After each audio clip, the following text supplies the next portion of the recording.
વાત સવારે 6 થી 10 વાગ્યા સુધી 206 તાલુકામાં વરસાદ. રાજકોટમાં સૌથી વધુ 6 ઇંચ વરસાદ વરસ્યો છે. લોધિકામાં 5 ઇંચ વરસાદ નોંધાયો.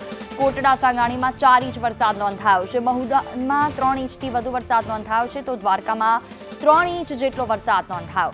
કલ્યાણપુરા થાનગઢમાં 2 ઇંચ જેટલો વરસાદ છે તો વાંકાનેરમાં પણ 2, કાલાવડમાં 2 ઇંચ જેટલો વરસાદ વરસ્યો છે. સવારે 6 થી 10 વાગ્યા સુધી 206 તાલુકામાં વરસાદ. રાજકોટમાં સૌથી વધુ 6 ઇંચ વરસાદ વરસ્યો છે. વધુ વરસાદને કારણે જ્યાં જુઓ ત્યાં પાણી જ પાણી ભરાયેલા જોવા મળ્યા.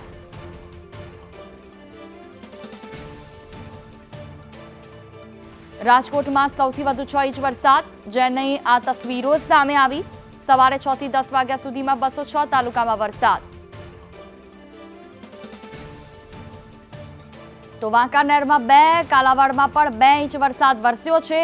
વધુ વરસાદને કારણે આ સ્થિતિ સર્જાઈ છે. સવારે 6 થી 10 વાગ્યા સુધીમાં 206 તાલુકામાં વરસાદ નોંધાયો છે.